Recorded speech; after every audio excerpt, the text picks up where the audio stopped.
This is the Alpha Human Podcast, and I am your host, Lawrence Rosenberg. Our guest today is Will Chesney.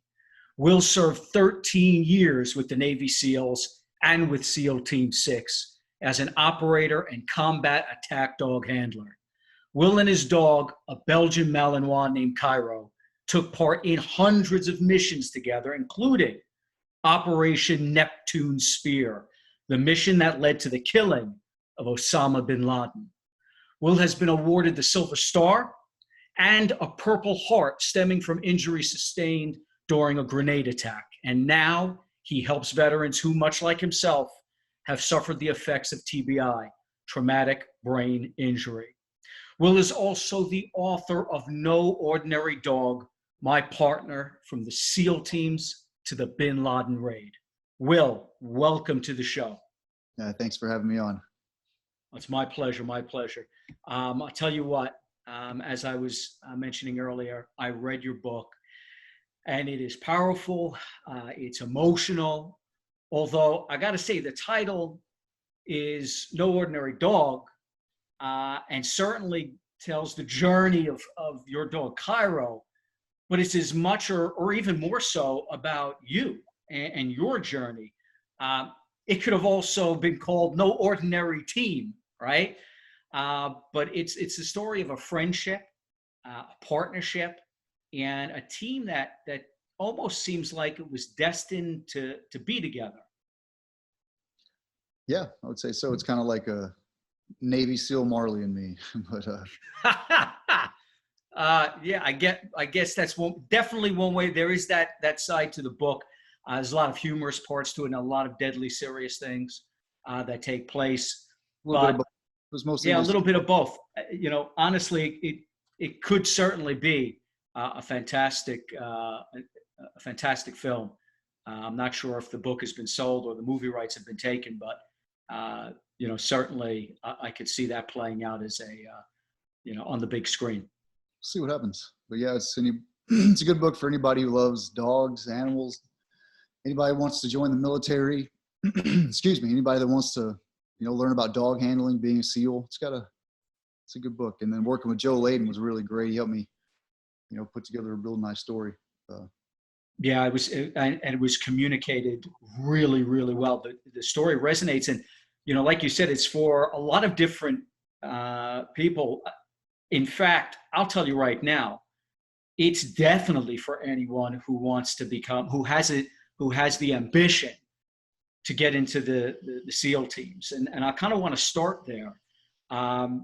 It really goes into the training and and what you had to go through to become a SEAL. And, I kind of want to go back to somewhat the beginning of your journey, of your story, because you wanted to be a SEAL from a very early age.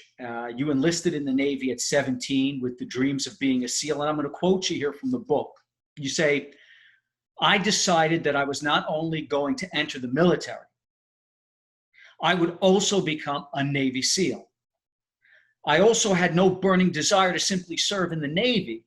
For me, as a 17-year-old kid itching to leave Texas, it was the SEALs or nothing." Can you tell us kind of what led to that single-minded notion? Maybe a little bit about your story leading up to that, but kind of, what all of a sudden switches and that it becomes this incredible bullseye ambition of yours. I probably watched the movie Navy SEALs. Maybe, is that the one with which one? Charlie Sheen? Yeah. Yeah, I wanted to serve my country, and I love the water. I wanted to test myself. I'm more of a hands-on kind of guy, and it was what I wanted to do. I had the mindset nothing would stop me. You have to have that kind of mindset to be a SEAL. You have to really want it, because they put you through quite, it was a 6-7 month selection process called Basic Underwater Demolition SEAL Training, or BUDS. Mm-hmm. And, you have to earn your trident and prove that you want to be there. But for me, growing up, I don't know, I just wanted to serve, and I didn't really want to go to college. I didn't have anything I was real passionate about. I don't think I would have been driven. but when it came to, when I saw what the job was like, I wanted to do all the cool stuff. I wanted to jump out of planes, shoot guns, blow things up, and it was quite the task. So it was a fun trip, though.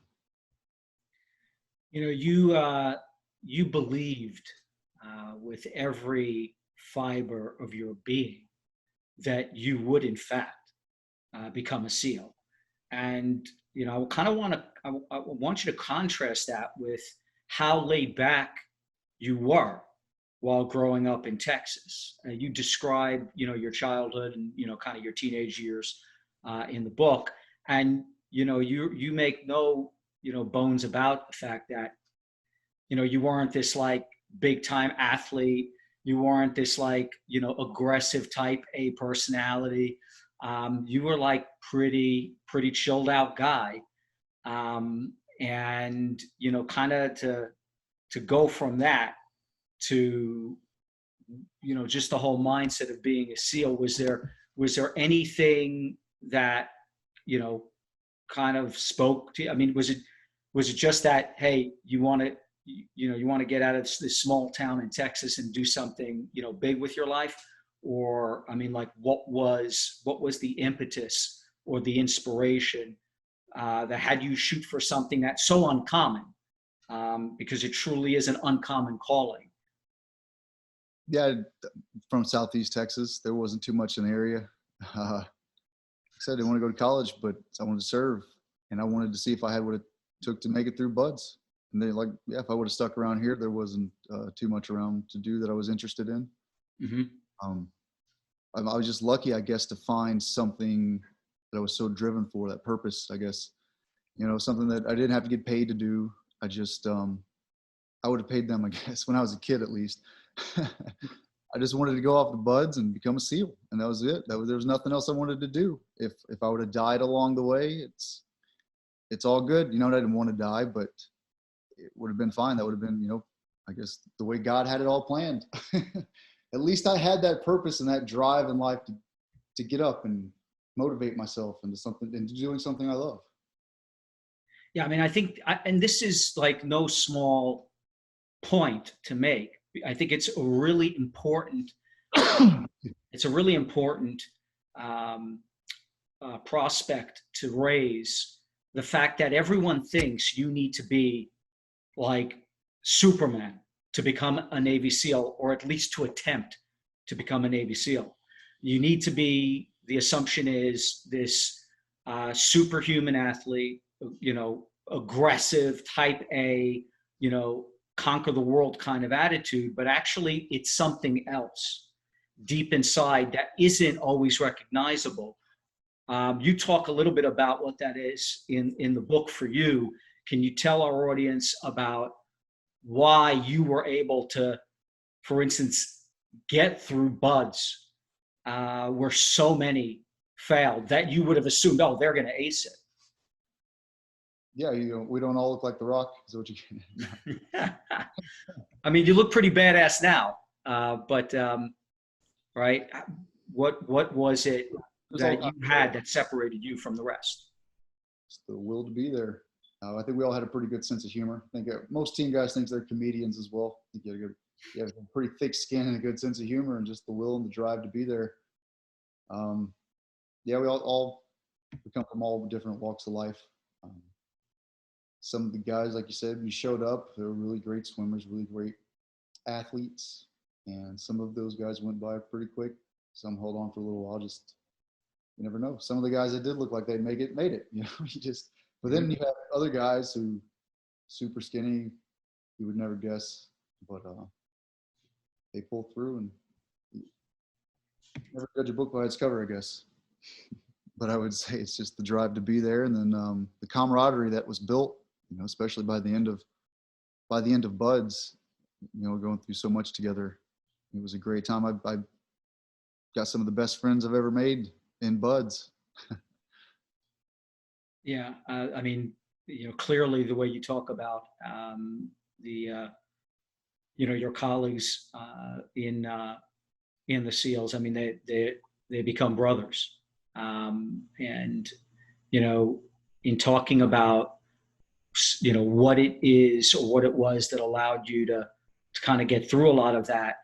Counterintuitively, it seemed to be that a lot of it was that kind of easygoing attitude that, allowed you to have things just, roll off your back, right? You had some kind of like flexible resiliency.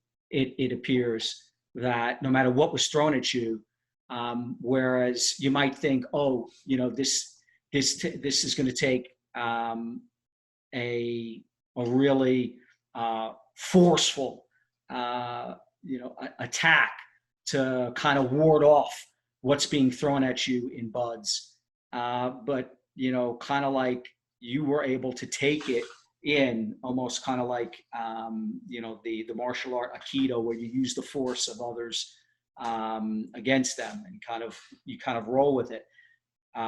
Is that was that kind of resiliency, or your ability to kind of not take things so seriously, that was kind of part of the secret sauce?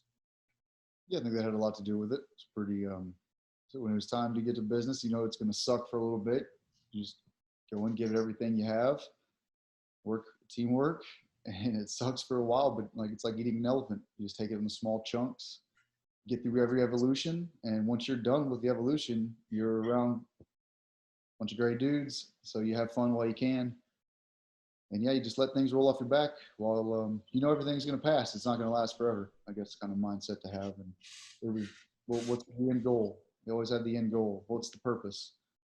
The purpose was to be there. You sometimes have to go through the hard times, but it'll pass, and learn what you can while you're in there. And yeah, enjoy life when it's not sucking. I think there's, a lot of people who go into buds or attempt to get in. And there's all this anticipation about, what you read about the training. But does anyone, before you, is there anyone teaching? Is there anyone kind of explaining some of this to those before they ever even get into the Navy SEALs, before they ever even get a shot to go through the that phase one, before they even get to Hell Week? Is there anyone explaining all these little things about how to get through it? Because you still have to be even if you know all of the mind games that are going to be played on you, it really doesn't matter. You still have to have something special to make it through. But is there anyone or any course out there that teaches people how to deal with buds training? There's a couple of people that'll put you through like a buds course thing. I think Ray Cash Care is doing something like that with the company. But everybody already knows the secret. You just don't quit. And if you get injured, that's unfortunate. Some guys get injured, but other than that, you just don't quit. And you show up prepared. If you show up out of shape, then odds are stacked against you. As long as you show up, they teach you everything that you need to know there. Try to be comfortable in the water. I was very fortunate. I was comfortable in the water. I wasn't a very fast swimmer. That was probably one of my biggest evolutions to get through, was swimming. But I was pretty comfortable. I had a pretty good breath hold. And yeah, other than that, you just don't quit. How bad do you want to be there? And if you get injured, you get injured. If you're a good guy, the instructors will work with you and keep you around. But everything that you need to know is taught there. I would say show up in shape. And when I got to boot, you have to do a PRT.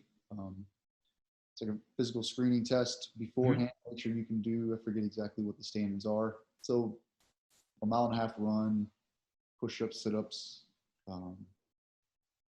maybe a swim. But anyways, when you get to boot camp, you also have to pass it again. And so they know at least by the time you get to buds, you can pass you can at least make the minimum standards, but you want to show up in good shape. Yeah, you talk about going to boot camp. That's where everyone's getting fat in boot camp. You talked about that in the book. Like, there's no way that's preparing you. You actually, I think you and someone else in the book, you talk about how you went off to train with, you made it clear that you wanted to be in the SEALs, and you did like separate training on top of everything else, knowing what you were going to have to go through. Yeah, I got into shape pretty much in A school. In boot camp, things were a little slow sometimes. There's a lot of sitting around. There was what we call dive motivators that we got to work with a little bit in boot camp. Okay. Those guys are really awesome. Let us work out. You had to show up nice and early in the morning. It's good to get a taste of everything, and I don't know. But in boot camp, things were a little slow sometimes. But then I stayed in Great Lakes during my A school, and me and a few friends that were going through SWIC, and I think a few guys stuck around there that were going through BUDS as well. But anyways, I had a few people to work out with, got in really good shape. I ended up going out to Coronado a little bit early, which I think it discusses in the book as well. That was a really cool thing to see one of the previous classes that were already in third phase there kind of do some really amazing things. Just kind of get a glimpse into what I'd be going through.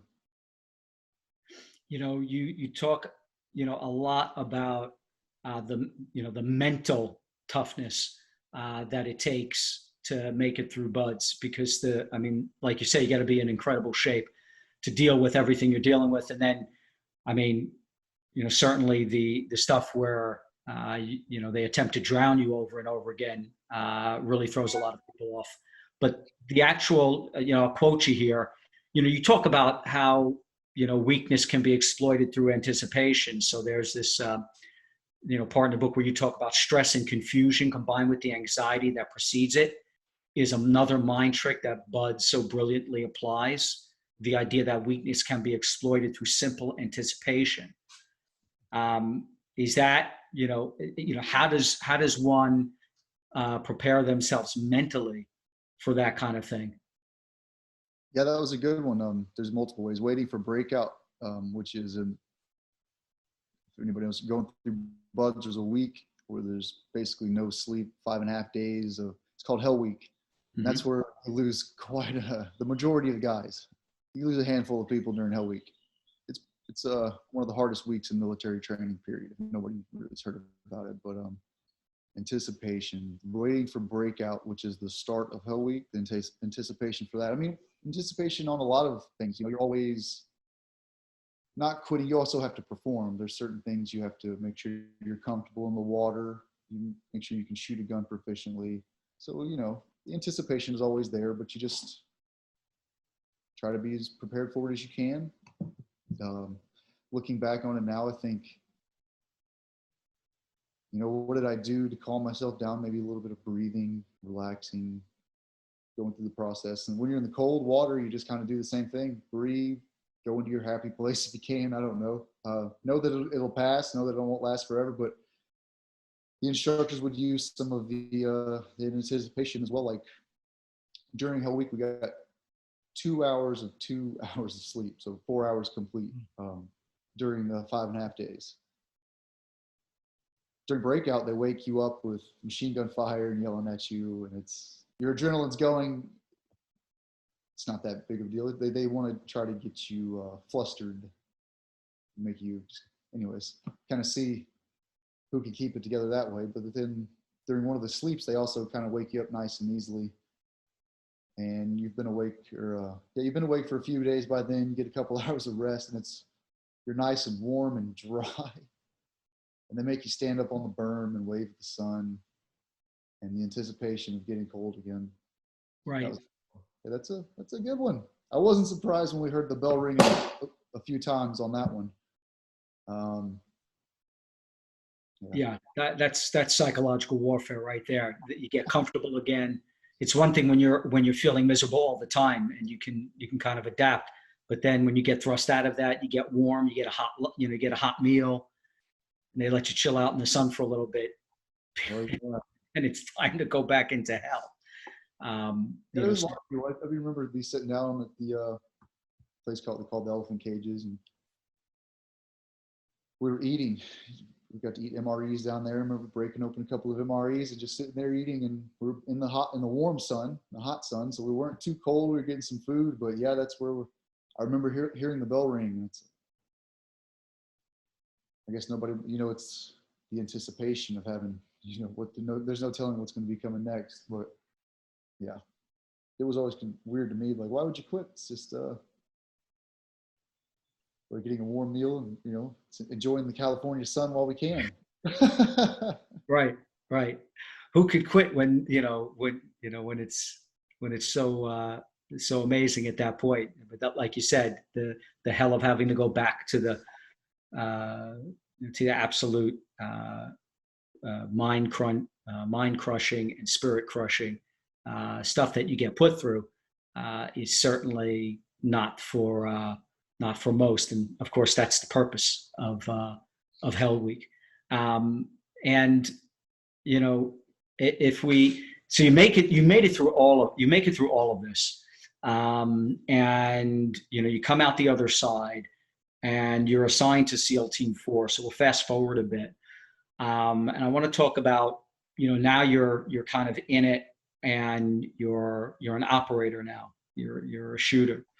From the book, you say, by 2006, I was solidly entrenched as a member of SEAL Team 4. I loved everything about the job. It was my entire life, and I threw myself into it with every ounce of energy that I possessed. Tell us about, what you loved so much about the job.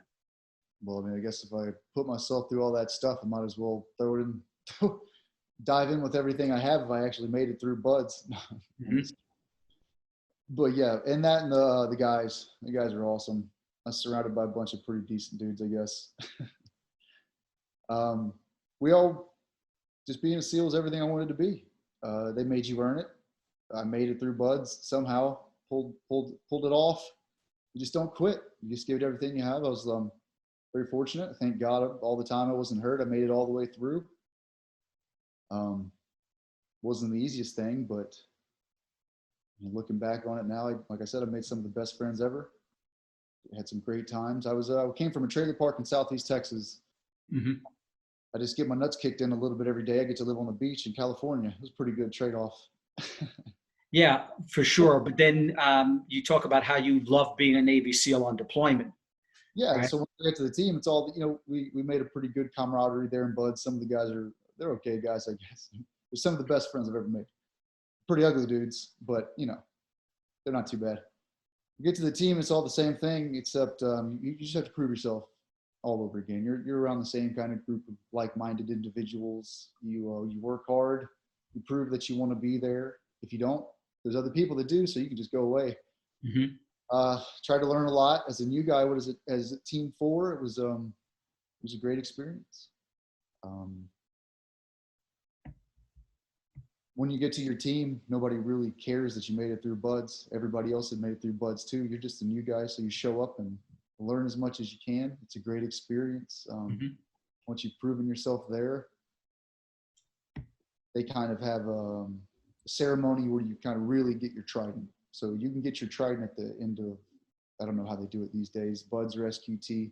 SQT is extra training they put on at the end of buds where you learn advanced training.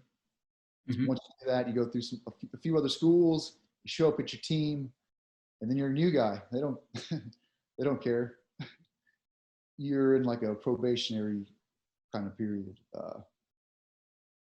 Then you just go to, it's like learning. You learn all the tactics, integrate with your team. It's had some great times. Team 4, it's had some really great mentors. Took me under their wing. Had some great deployments.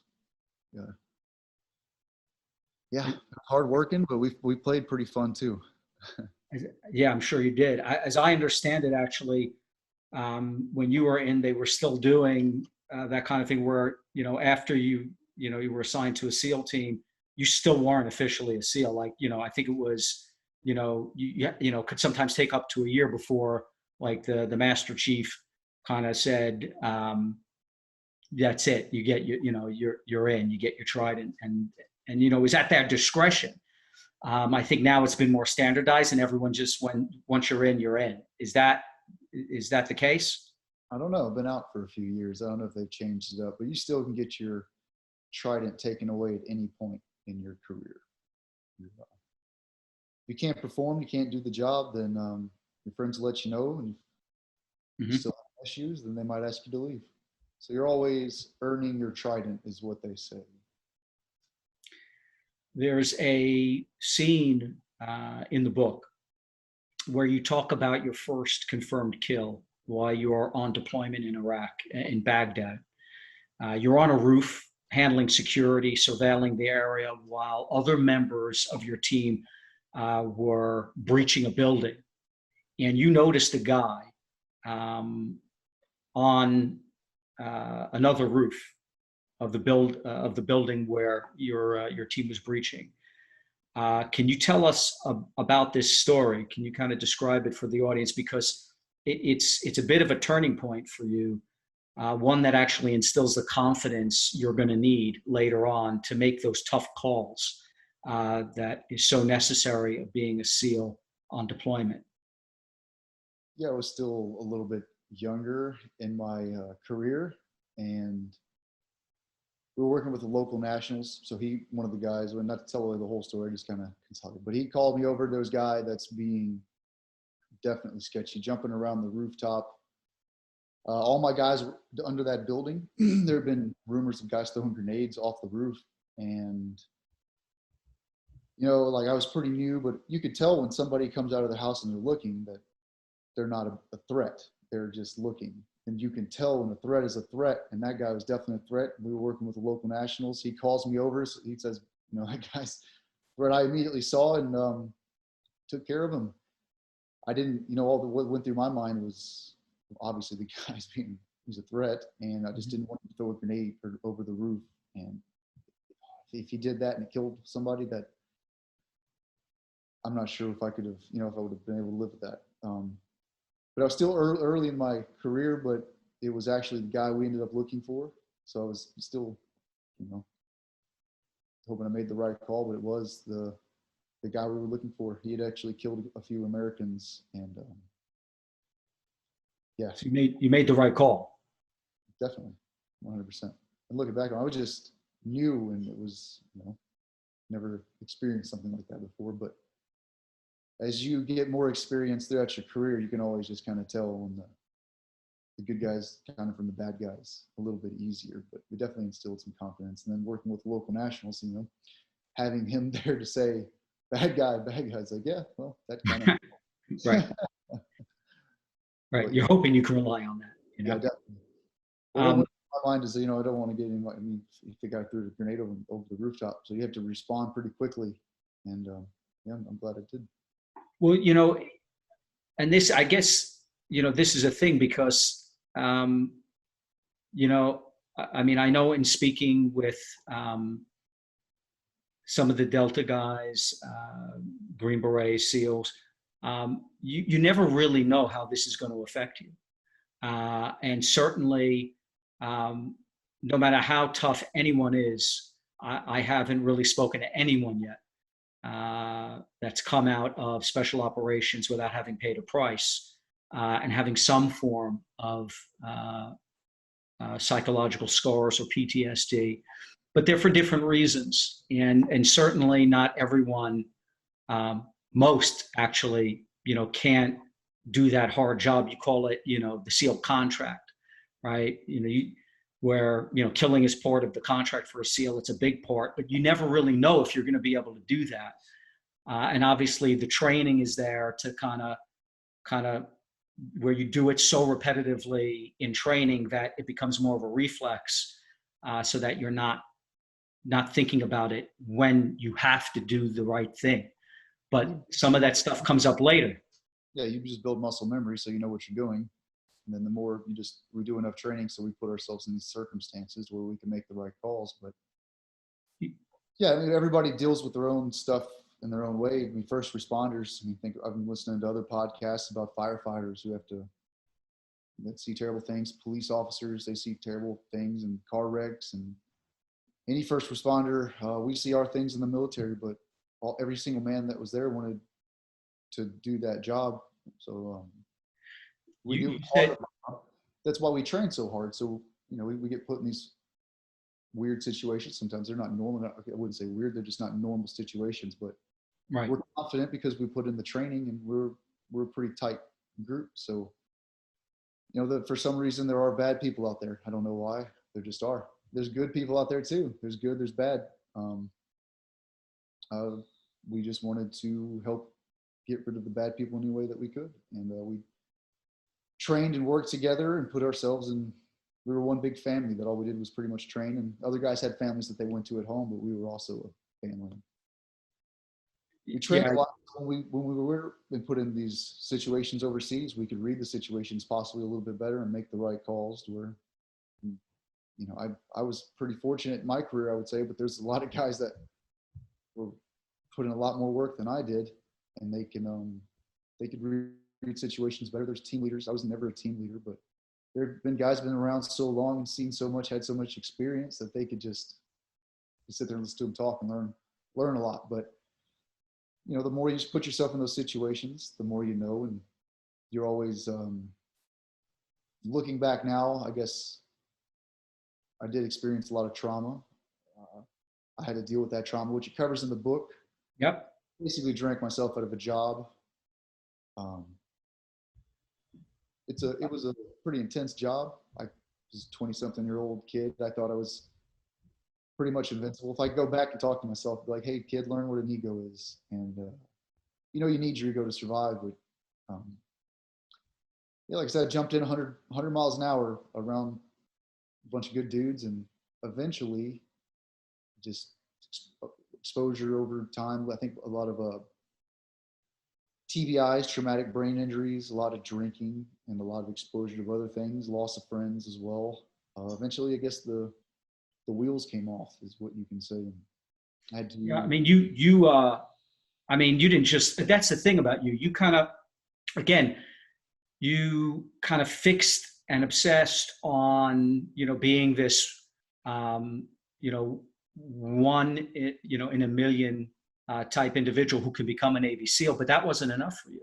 Like you said, you went in 100 miles an hour, and you then decided, SEAL Team 4 is great, but I'm gonna quote you here because you wanted to go to the next frontier, right? So you say in the book, I knew almost from the minute I completed BUDS that one day I wanted to be a part of the Navy's most elite team.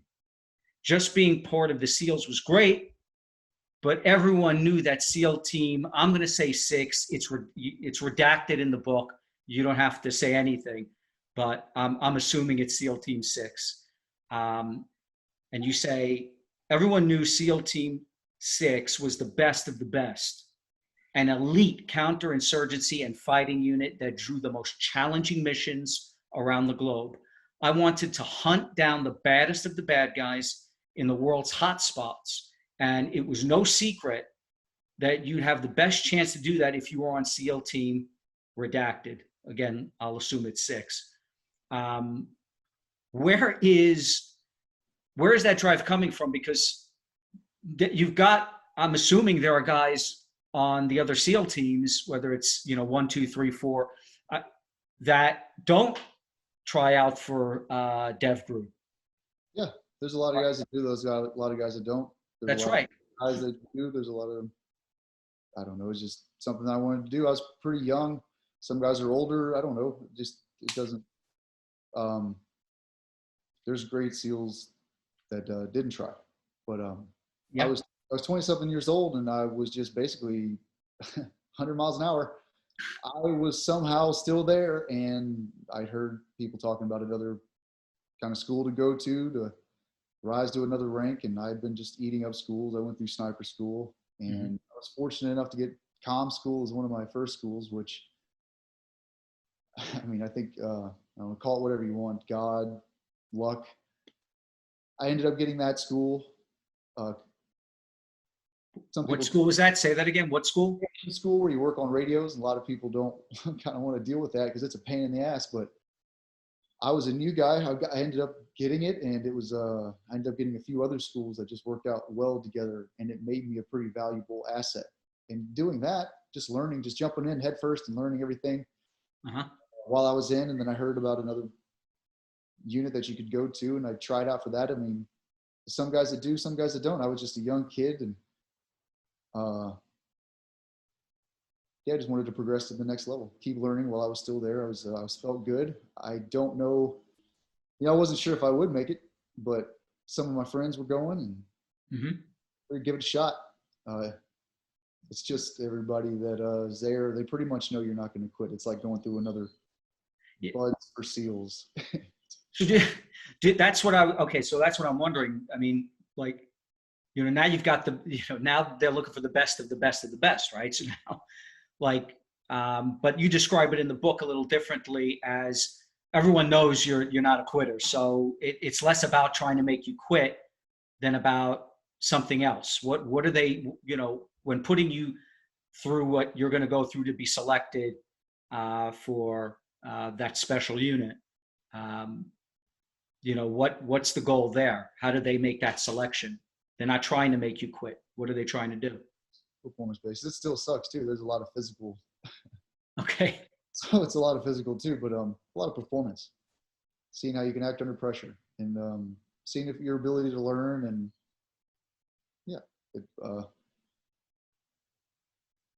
like, just like I said, it's like another buds for SEALs. It's all performance based, and if you're lucky enough, I was lucky enough to make it through without too many issues, and by the end of that, I felt pretty comfortable with what I learned there.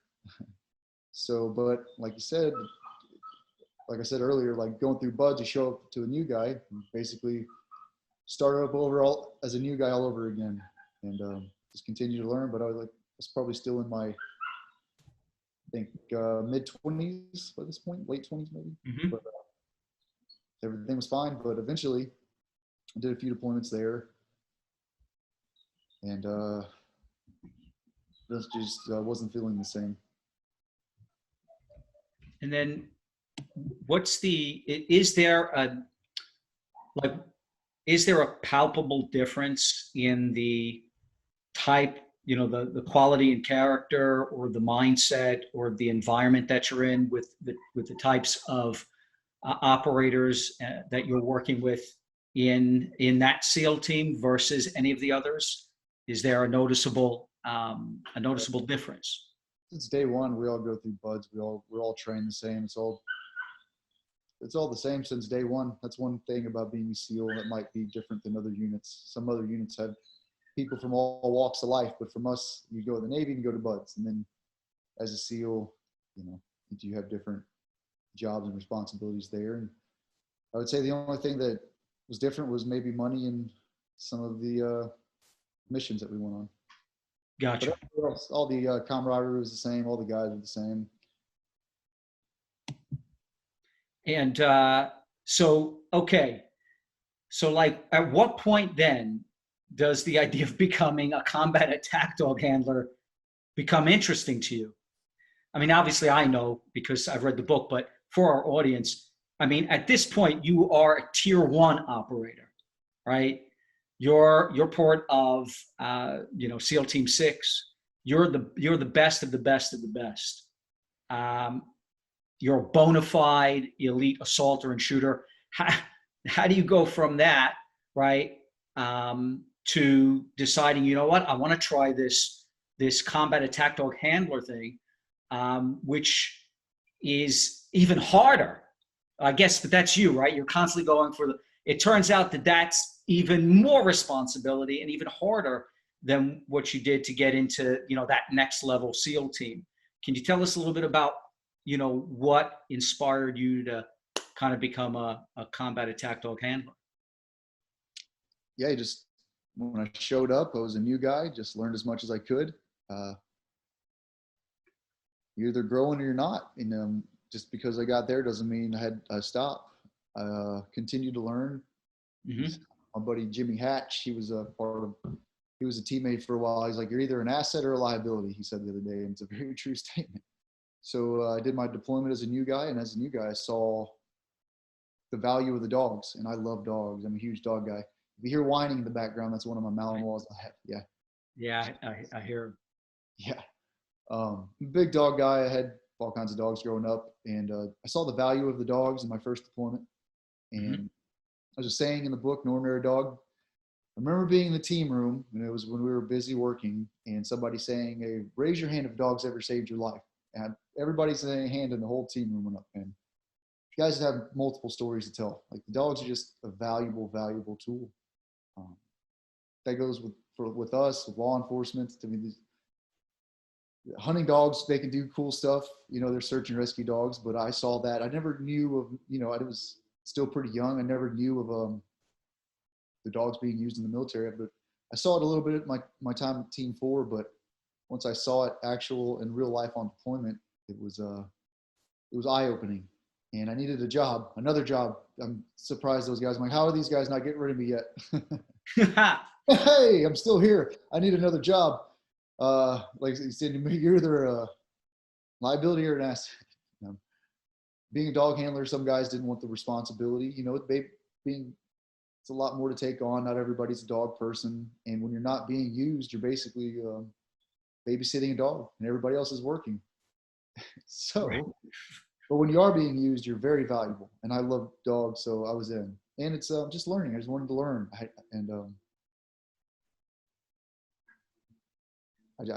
On my first deployment, I brought it up to a couple of the team leaders, and I was selected. When we returned home, I went through a great training program at La Horse International in California.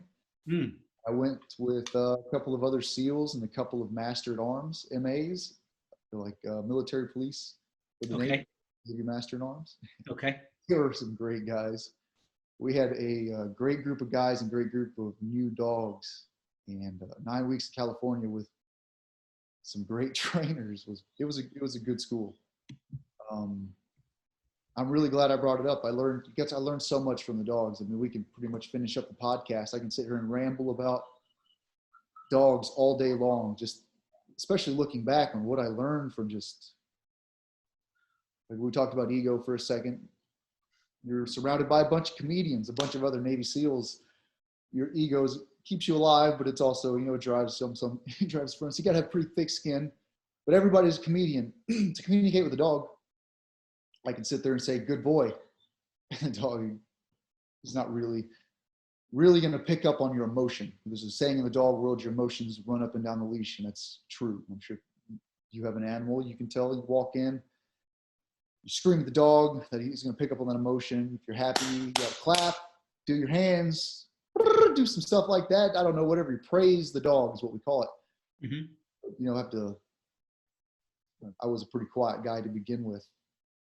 And it was hard for me to, I guess, to make that adjustment, flip that switch, and finally, like, hey, ego aside, these dogs are going to save your life. It doesn't matter. I'll take off my pants and run around.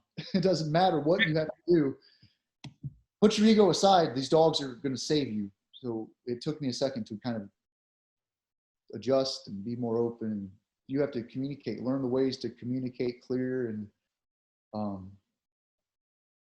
the emotions really do run up and down the leash. If I'm having a bad day, dog's going to pick up on that. It might not be the best training. And that's a hard thing to recognize sometimes. Even today, still, when I'm being an asshole, I have to step back and take a breather sometimes. You're not going to get good training. That goes with anything. That goes with your employees. It goes with your family. If you walk into the morning, I like to say, if you walk into the breakfast in the morning, you got kids, and you say, you know, your kids say good morning, and you say shut up, or, you know, something. If you come off of bad energy, they're going to feed off of that, and it's going to start the day not great, right? You come in, they say good morning, and you're happy, energetic, and you say good morning, and you're present. You know, it's not the easiest thing to recognize sometimes, but that's one of the things I had to learn from dog training. And I still trying to learn that tool to this day. But looking back on it, there's a couple of things I learned.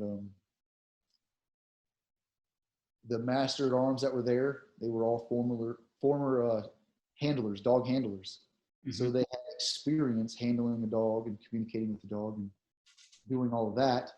And we had SEAL experience, and it was a good group of guys. It was a cool experience to learn from them. from dog stuff, along with the trainers that we had at the school, who were great guys as well. Little Mike Reaver, shout out. He's such a good dude. They would teach us, and I learned from the handlers, and then we would get to teach the handlers SEAL tactics as well. And the mastered arms had been through a selection process of their own, so they left their ego at the door, their attitude. We try to do the same, and we just always try to learn from each other. They would teach us dog skills, and we would teach them SEAL skills, and we would merge together, had some great training. And then all the dogs that we had were great workers. Some of the dogs were not so friendly. Some of the dogs were friendly. They're like people. You never know what you're going to get. Some people are assholes, some aren't, You never know what you're going to get. Right.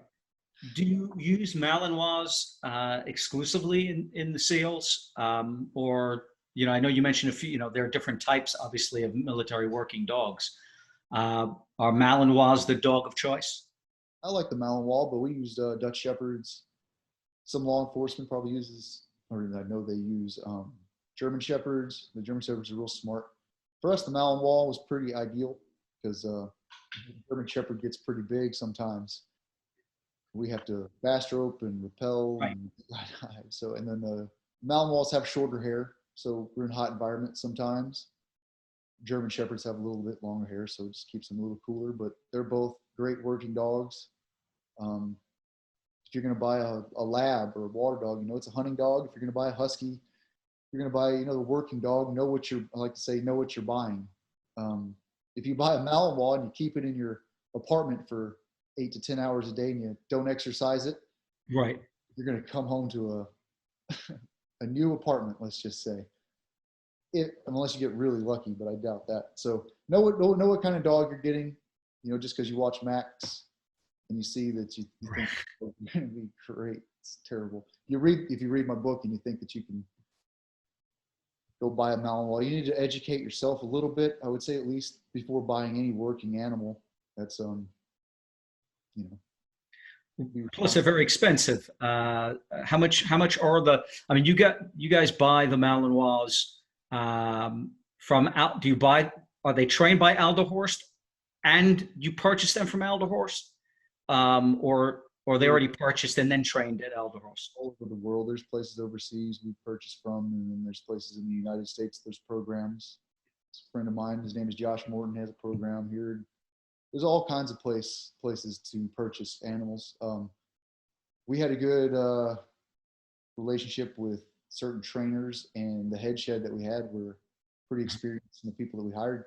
And they would go on trips where they would just evaluate dogs. Every trainer, there's multiple trainers, different people have their different methods, but they would all come together and evaluate dogs at different vendors, is what we call them. Mm-hmm. And they would negotiate, and they would be like, this dog, we want to look at this dog and this dog and this dog. And they had their different little tests that they would put the dogs through to see if they had the right drive and temperament and, everything that they were looking for. So we got them pretty well trained. But those were pretty expensive dogs. Right. The more training, obviously, the more expensive, but you can get a puppy Malinois for probably not too expensive in some places. And I would, as long as you have some land and you can exercise the dog and you know what you're getting into. But I wouldn't say they're for everybody. That goes for any animal though. If you buy a husky, there's a story in the book, an ordinary dog in my book. As a kid, I had a husky. We had a pretty big backyard, but I watched that husky pull a pretty big tree out of the ground once. It spent the whole day pulling it out of the ground. Yeah, he had energy. He was a sled dog, right? The husky's it's a working dog. He had a big backyard to run around, and he was bored. I guess his job and his task for the day was to get this tree. He found a job, and he didn't give up. And, it was a working dog. Yeah. So I would say educate yourself, and it's not fair to the dog, or it's not fair to you if you don't know what you're getting into, because the dog, they want jobs. If you buy a lab, unless, you have your uncertain. Dogs are like people, animals are like people. Some are going to be laid back and chill. But for the most part, you buy a Malinois, it's going to be 100 miles an hour. you better exercise it. You better stimulate it. You better train it. Know what you're getting into. If you buy a bulldog, you're getting a bulldog. Don't try to go do bite work with them. Yeah. I mean, look, you jump out of planes with these Malinois. Yeah, some people did. I never got to jump Cairo, but Yeah, but you said you looked up once and saw him above you. I would jump out. We would be in this, we would all jump out together, but I wouldn't have him strapped to me. I wasn't that advanced of a jumper. Some guys were though, and we would give, the guys would jump out with him, and he was pretty mellow. But you had to have that. That's why we put him through so much training. Like SEALs go through buds in all of our selections. The dogs have their own little mini buds that they go through as well to make sure they have the right temperament. And yeah. Right, because when you get them, they've been trained, but then when you get them, they go through training for special operations. Is that the case? Yeah, they go through a buds kind of thing, a doggy buds. And then we get our hands on them. And that would, I mean, we, all of the new handlers, that we collectively go off to an awesome school for 9 weeks. And some of the dogs made it, some of the dogs didn't. I think we had a couple washes, but that's when we really built our bond. We had some great dogs. People ask what the difference is between Cairo and some of the other dogs. We like to say it's like kind of having a switch. It's like with any working animal. Put the vest on the dog, turn the switch on, time to go to work. Nobody touches them. It goes with a service animal. When you see a dog wearing a vest, if people don't know, usually it says it on the side, do not pet. Like when we put on the vest for our dogs, just don't pet them. It's time to go to work. So he knows he's in that mindset.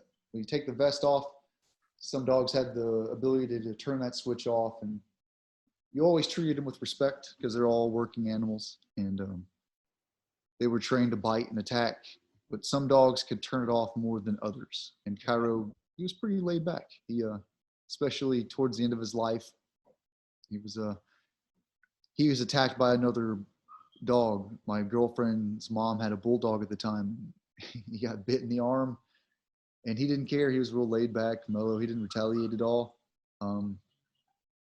Even when he was still working, he was pretty chill. Unless you were a bad guy, he didn't love you. No. He didn't like you so much then. Don't be a turd. But I could take him around the command, and he would lean up against you and let all the people at work, good men and women in the offices up there, and he could be pretty friendly. He'd lean up against you. He'd usually cover their black pants in hair, and he had periodontal disease, so he put that hot yuck mouth in your face. Oh, Jesus. But everybody loved him. He was pretty friendly. Everybody treated him with respect. That goes for all the dogs. They were working dogs, so some dogs could turn it off more than others. Some of the dogs, if you let them get on top of you, or they're always fighting for that dominance thing. I was the dad and everybody else was the uncles, and that was for me and Cairo in our relationship. For another dog handling team, he was the dad and I was the uncle, and we were all but there's always a pecking order, and the dog needs to know, especially with those dogs, they're always trying to get one up on you.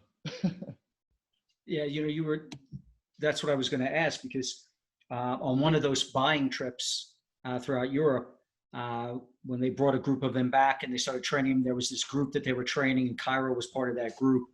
And Cairo was clearly an exceptional dog amongst that group that was being trained. And so I know you just said that the key there, when people ask what was different about Cairo, he had that switch. That was one of the things that made him a standout. Was there anything else about Cairo as you got to know him that really set him apart from other combat attack dogs? He's just the best looking dog. I'm just kidding. He's just a little friendly, like a couple of the dogs are just a little friendly, but I didn't know what I was talking about looking for as a handler. I was a SEAL. I didn't have dog experience. So I had a little bit from what I've seen overseas, but actually we put our hands on the dogs and got to be around them somewhat. But as far as training and choosing a dog and what to look for, I wasn't as well versed as, that's why we had the trainers there. And that's why we had other people there to evaluate the temperament of the handler, to evaluate the temperament of the dog, and see the right fit. And I think they made a great call. Yeah, I mean, clearly in the book, you start to see as you guys go, because you mentioned earlier that you go through this training together. They train you and the dog at the same time in there. And then you go back and, the dog lives with you during this time, I think. And there just seemed to be an incredible synergy between you and Cairo. It's almost as if it was a destiny for the two of you to, kind of end up like that. Is that what you typically see? Is that what they look for? A team where you have a dog handler and a dog that find that rhythm, that synergy. Is that what has to happen, or is it something that's a bit more unique and happens only once in a while? I mean, that's what they're looking for. They're pairing up. I didn't have as much dog experience, and I needed to focus as a SEAL. Some of the mastered arms could take some of the more complicated dogs, let's call them. Okay. They had more dog experience, and they might. So if it came down to it, excuse me, I don't know. We had all trained enough together to where we should be able to at least pick up a dog and handle any of the dogs if somebody goes down or is hurt or injured, right? But being a SEAL, I was more, if I needed to be a SEAL, I could hand off a dog to some of the other guys and they could handle Cairo more easily. And being a master at arms, those guys still put it out there, but they could handle a dog better maybe in certain situations, and they didn't necessarily need to go do the SEAL stuff all the time. So, right. just made whatever made the most sense. And that's why we had people there to evaluate. And it was cool. It was cool how they saw how you work together as a team, because that is important too. Me and Cairo were a good working team. All the other handlers could take those problem dogs and make them listen maybe a little bit better than me because they had more experience. Like, cool, there's no ego here. Like, yeah,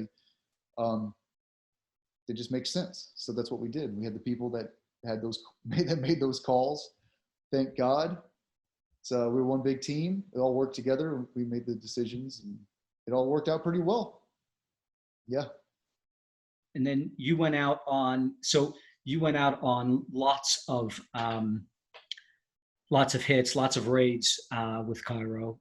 And, you talk in the book about how, I mean, I think there's a scene in the book where you truly, like, you truly see just how powerful and majestic these animals are when going up against the bad guy.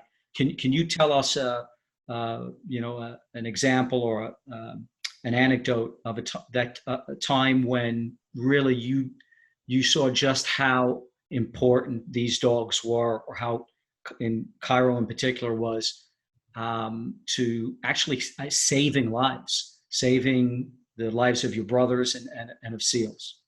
The first instance is when we lost the dog Falco, but before then it's just hearing the guys tell stories, to listen to the experienced guys that had been around and knew the deal, just how much they love the dogs, just to hear the stories of how they were useful tools and how they saved lives. Basically, it was cool to hear that. And then I would say the first instance that really sticks out, there's a dog we had named Falco, and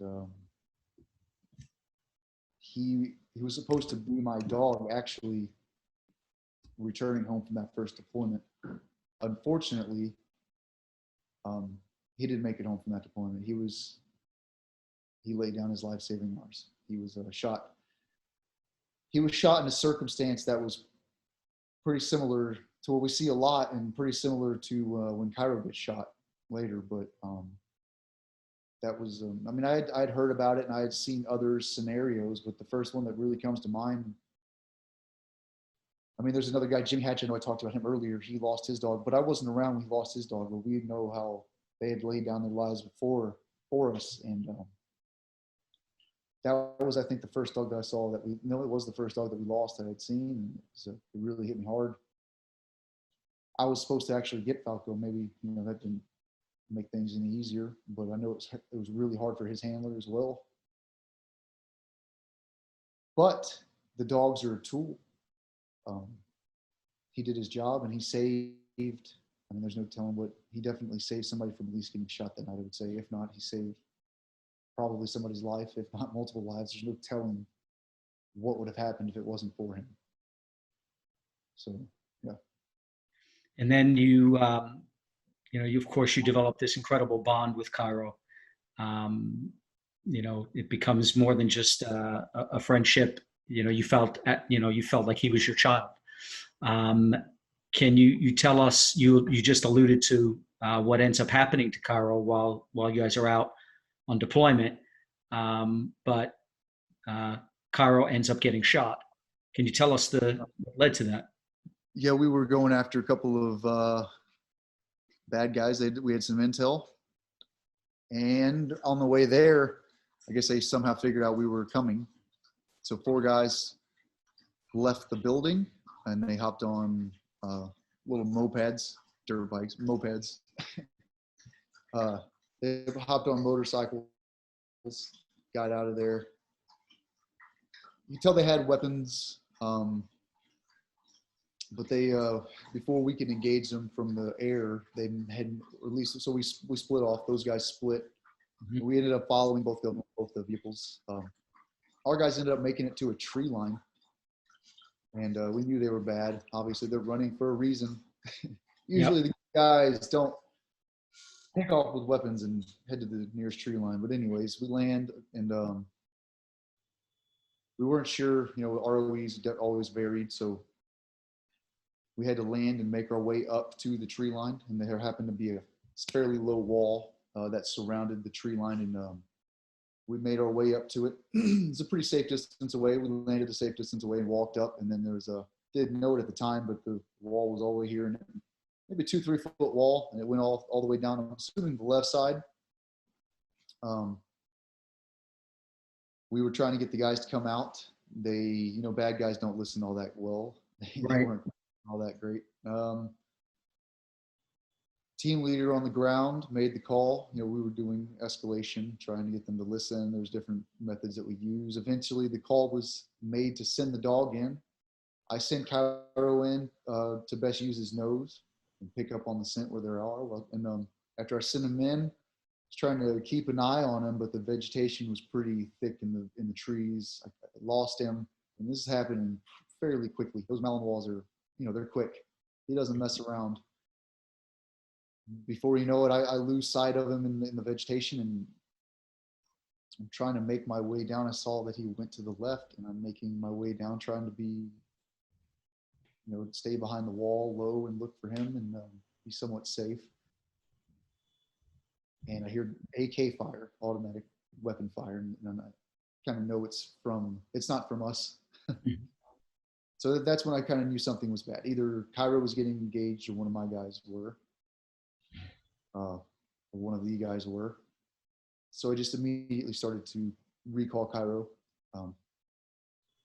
After a certain amount of time, I knew something that was wrong because Cairo always listened fairly well. He listened really well. So I don't know how long. It seemed like forever. It's probably, you know, just a minute or two. You can't just holler, but we have certain ways we can recall the dog. And I was trying to recall him, and there's a little tone on his e-collar you can use to get him back. And if you need to, you can give him a little shock. Cairo listened really well, and I didn't. Yeah. Anyways, after a couple of minutes, I knew something was wrong because he wasn't back, and I'd heard automatic weapon fire that wasn't from us. So I kind of figured that he had been shot. Still calling for him, trying to look for him, but I'm still having to be somewhat safe, and I'm making my way down the line of guys and just looking for him. And this is all happening really, you know, fairly quick. Still, it seems like forever, but it's still, you know, just a couple of minutes. Making my way down, and eventually I see Cairo off in the distance. I guess he had been shot through his chest and his arm. He wasn't able to make it over the wall, from what I'm guessing. So we had to find a break in the wall, or he eventually made it over somehow. And he came down the far side, and I saw him, but he wasn't moving too fast. I could tell something was wrong. And then obviously, since it took so long for him to get back to me, I just knew something was off. And I forget how close I was or how far I was. Finally ended up getting maybe 10, 20 feet. Seems collapsed. And Malinois, if you know what a Belgian Malinois is, they don't collapse usually unless something's wrong. I'd never seen him act that way before, so in my mind, I immediately just thought he was dead. And unfortunately, just from the experience in the past, most of the time the dogs just they don't survive that kind of injury. You know, we lost Falco. He died, but there are dogs that do make it sometimes. We had a dog named Axe. He got shot through his head, and he survived. Jesus. Jesus. Some of the dogs are pretty badass. I got my first dog bite with Axe, and I got Axel here. He don't listen. This is Nala. Wow. Axel here. Axe. Come here, bud. This is a dog. Come here. Hup. This is a boy. Right. We had a dog named Max. He been shot through his head, and he still worked after that. Amazing. His eye didn't work so well, but he was a real good dog. Okay. Imagine that. Like he was. These dogs are amazing. He saved a few lives, I'm sure. Cairo ended up getting shot, and I thought he was just seeing him collapse. I thought he was done. I made it to him. So you assess the situation. Right. Guys, my teammates on the line, they had it. They had the situation under control. I knew I wasn't needed up there. I was able to make my way straight to Cairo. I was fortunate enough, another member of my team who happened to be a medic was smart enough to know that he wasn't needed up there anymore. The situation, there's plenty of guys dealing with that. Cairo was needed. He was a very smart guy. He got to Cairo probably almost as fast as I did. It was, the dogs have their own specific medical kit for them. We have a medical kit. I have Cairo's medical kit. When I got to him, I saw that he was still breathing. So that was a good sign. He was obviously hurt. I didn't know where. It's dark. Still in a firefight. So you can't just turn the lights on. You can't just say time out. Excuse me. But I ended up getting to him, turning on maybe a red lens. My medic teammate ended up getting it pretty much right after me. As I'm getting out, it was just, I guess, it was such a terrible situation. And I really mean, like I said, I'm not just making this up. Dogs don't usually pull through on these circumstances. To see such a bad circumstance and to see the teamwork and everything worked out. Spoiler alert, Cairo survives. Right? So looking back on it, it's cool to see, like, under such a terrible circumstance, all of us working together, from my teammate medic, who knew not only he wasn't needed up there, that Cairo needed him, to the head shed calling in who they needed to call, the helicopter, coming in, while we're still pretty much it's not completely safe. You know, they flew in to pick up Cairo. They put it out there. There was a medic on the bird. The surgeons on base, they didn't have to work on Cairo. They worked on him. And then the veterinary staff, they helped save his life. Even the rehab facility in Lackland, you know what I'm saying? Like, it was cool to see all of this come together, from him almost dying, and then all of a sudden he's we're going on to do other things. And these weren't the vets that were doing surgery on him. These were the surgeons that would work on you guys, working on Cairo. They could have said, "Hey, he's a dog." The pilots could have said, "Hey, he's a dog. We're not going to come in. We don't have to do this." Nobody looked at it that way. He was a soldier. It was cool. We saved his life. Mm-hmm. I was taken off, or I gave his medical kit to my teammate. as he's breaking it open and doing what he does, I'm taking off his gear, taking off Cairo's gear and putting on his muzzle. As soon as I'm putting on his muzzle, my buddy has his fingers inside of his chest, deep, and it doesn't feel great. As laid back as Cairo was, he did not love that, to say the least. He's doing what he has to do. He saved him. Don't know how long we were there, but he's stuffing within seconds, minutes. I don't know. It seems like forever. The helicopter's coming in. I pick him up and we run to the bird. There was a set of person on there to help stabilize him. Then surgeons, once we landed, were all over it. They saved him. They continued to get him stable. Then we got him to the vet in Bath and Bagram. So there wasn't a veterinary staff where we were stationed at the time. We ended up getting, I didn't think he would pull through then. He looked pretty bad. The surgeons ended up getting him stable, but they didn't mean he was going to make it. So by the time we got him to the veterinary staff in Bath, him going through that night, I really didn't think he was going to pull through. I mean, I was somewhat optimistic because he was a fighter, obviously, but he did not look, he looked like he was in pretty bad shape. So I was like, well, sure. So I laid there with him on the floor all night, and he was still there the next morning. So he wasn't moving too fast. We ended up getting him on his feet and out to use the bathroom, and that was a good sign.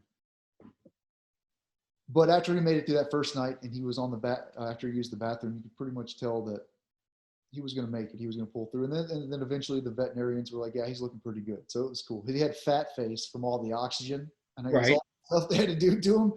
I got some pictures of that. It's pretty funny, all the air in his face. Hey, fat face, you going to make it? He made it. But honestly, I didn't think he was going to. I didn't know if he was going to make it. I was optimistic because he was a fighter, but I mean, he didn't look too happy. Before you knew it, it was just a couple of days. He was, we had the tubes out of him. He had a cast on from where he was shot through his leg. And he was wagging his tail wearing sunglasses, and people were signing his cast. And, it was just a couple of days. It's crazy how fast these dogs can recover. Like I say, one of the dogs got shot in the face. I mean, he survived. That was a weird thing. This is just in our group of guys. There's also another friend of mine whose name is Mike Toussaint. His dog ended up getting shot in the head, and he didn't survive. You never know. That night, his dog's name was Remco. He saved Jimmy Hatch and probably my buddy Mike Toussaint from getting engaged from two guys, and just same thing. There were two guys in an ambush, and actually Jimmy did get injured that night through he got shot through his femur, which if you read his stuff or listen to him, it sounds pretty painful. So, but he had to, it's not funny, but the dog, his name is Remco. He sacrificed his life that night for us. But this is just one of our stories, and Cairo did pull through. When people say, why you write a book on Cairo, like the only thing that people really know about Cairo is they released his name after we participated on one mission. It happened to be a pretty big mission. We were very fortunate. There was so much more to Cairo than that. He got shot even before the mission, and then if you read, which you have read the book, there's a lot more. We did hundreds of missions together, probably. A handful of missions together, I would say at least. Maybe not. Yeah. There was so much more to him at the end of his life as well that we kind of cover. It's a Navy SEAL military working dog book, but it's also kind of like a Marley and me. He's got jokes too. He peed in my boots overseas. He ate my sandwich when I got him home. It's pretty fun. He had jokes as well. He was a really good dog. So, it's not all about, I guess I kind of went off on a tangent here. No, it's great. I mean, he ends up going back out on deployment with you. Even after getting shot in the chest, shot in the leg, goes back for rehab, goes through training. He does end up going back out. But I want to touch on a point in the book, and, we don't have to go through the whole story, but obviously it's important, it is important because there comes a point in the book where he goes out on deployment with you again. Then obviously he's, I think maybe at this point he's 6 years old now. He's done a lot, and he's starting to, maybe need a bit more rest and become, I think, what you call a spare or something like that, where, maybe get more into sniffing out IEDs than going out on raids and this kind of thing, where he's the attack dog. And you got, so they kind of put him in the kennel. He's a spare. You guys are separated. You're back, I think you're going to jump master school at this point. And, that was it. You're separated from Cairo. He's done. Right? Maybe he'll sniff out IEDs. But you get a call when you go to. He was still working. That's why they kept him. He stayed in the family, is what I like to say. So you only do a certain amount of time. Sorry, okay.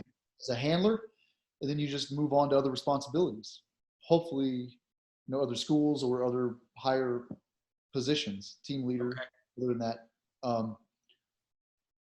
Well, for you, yes.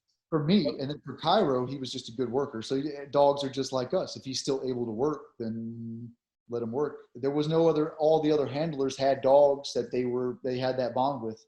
But Cairo was a great worker, and he was one of those where pretty much, as long as you knew what you were doing, which most guys did, because we always worked together as a big team, he was one of those plug and play dogs. And unfortunately, the dogs get injured. The dogs get killed overseas. Right. So to have a spare dog is not the worst thing. And Cairo was one of those dogs that anybody, if their dog was injured or killed, that could take Cairo and also keep him fresh. So I'm sure he ended up working. Me and him had that dad kind of relationship, father son. That's the kind of bond. Everybody else was his uncle. I had to separate somewhat so he could build a relationship with the other people. He was staying within the family. I knew he was in great hands. Right. I also had some own issues that I was dealing with, and I was trying to progress in my career. I went on to this school with one of my buddies named Nicholas Check. He was a good guy. He covers that in the book, a little bit about that, going on to that. It was progressing in my career. Cairo was going to be a spare dog, and I had to kind of separate us. But to kind of, I guess, go into a little bit of detail, I was at the school, free fall jump master. I'd handed over Cairo. He was in good hands with my buddies. He was going to be a spare dog. I was at the school, and might not have been the funnest school in the world, but at least I was there with one of my best friends. He knows right. what I was. And old Nick, he had a pretty good sense of humor. He had a great sense of humor. You talk about that in the book. Yeah. Dude, we cover in the book. So you get a call to kind of guess, long story short it. I was getting called back to Virginia, and I go back into the classroom and look at Nick. We got called back, and he didn't get called back, and it was just weird because I said, Nick really was a better dude than I was. I'm like, oh, it's weird they're calling me back. They're not calling you. He was pretty ugly, but he was a pretty good operator. He was a good guy. It was just weird that they were, but they also said grabbed Cairo. So I knew Cairo had something to do with it. Right. Like, there you go. But it was still awkward. Didn't matter. I was still in my early 20s, late 20s by then. Yeah, I was in my 20s. I was still young, and I didn't care what was going on. I was just happy to be there and working. So my boss calls and tells me to do something, and I was like, all right. I hope it's something cool. I don't ask too many questions. I tried to check out and didn't go through the whole process, and ended up leaving, had a flight to catch. My buddy Nick was a big old comedian. He had jokes. Nobody, I guess, knew where I went the next day, or somebody asked where I went. He told the entire class, which in the whole class was filled with Army guys, Air Force, other Navy, probably. I don't know. It was a plethora of different branches. And my buddy was the only SEAL. Nick was the other SEAL, straight face and everything. When I guess somebody asked where I went, he told everybody that I quit. Yeah, that was a good one. So he informed me the next day.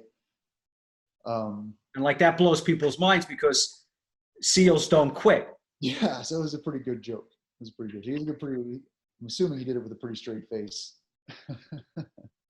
But then so you go back to Virginia, you get called back with Cairo, but no one's telling you what for, right? You get back there to get briefed, and you get briefed, and still they're not telling you what the mission is. So talk a little bit about that, because at some point after, you know, a few days, they do let you know why you've been called back. Yeah, but we were pretty busy. We were pretty used to things happening. We were used to things happening, things not happening. We used to, but this was a little different. The only thing that was so different that time was I knew Big Nick was a better operator than I was. Just put it out there. I'm not saying that to be humble. He just was. Okay. So that threw me off in the beginning. I'm like, huh, that's weird. Okay, whatever. I don't care. My boss is calling me. It's because Cairo's needed, and you know, some guys have things that come up that they need to take care of. We're always busy. It doesn't matter. I was 20 something years old. I had nothing else going on at the time. So I was like, yeah, cool. Let's go do something fun, hopefully with my friends. Things were vague. Things were always happening. I was just hoping it was something cool. Eventually we were told what we were going to go do. And it was, you know, everything was pretty much the same. Just who we were going after was a little bit different. We trained hard. It was what was different about it, I would say, was the amount of intel. We always had good intelligence people, but we just. Well, wait, just so the audience knows, because we're just taking it for granted. They should know, but they tell you and your team, and you looked around the room and you were like, "This is one hell of an exceptional lineup of the best of the best." And then they told you who you're going after, and who is it? Yeah, we had some pretty solid people in there that were very confident in what they were saying to us. So their intel, you could tell that they dedicated not only some time into it, their lives. It was basically you dedicated your entire, like it's all they, you know, so you could tell they put in hard work. And we were going after Bin Laden, and it was great. You know, it was cool. Like things were very serious, and we could tell that the dedication was there on their end. But if nothing changed other than that, guys made sure their life insurance policies were filled out, because I mean, it was always a dangerous job, but on this one, you just know things might be a little bit more riskier just because of who we were. Yeah, I'm going to quote you, right? So in the book, you say, in all candor, one of my first thoughts while listening to the briefing was, well, guess I won't be coming home from this one. Well, from what they were saying, it was a pretty high chance that a few things could go wrong, but nobody cared. Anybody could have left the room at any point. It was. Yeah. You said your second thought was, that's okay. Your second thought was, that's okay as long as we get this asshole. The risk versus reward thing. I had nothing else going on either, and you know, not that nobody in the room had a death wish, but it was it was a job and it was an honor. I don't know how I got selected. Cairo is how I got. I got lucky, but nothing was different. We just trained hard, worked hard together. The intelligence, those people are amazing. The helicopter pilots are amazing. They all work together as a team. That was what was different. You could just tell that the intelligence they had was awesome. They dedicated a lot of time and effort. Good job. Awesome.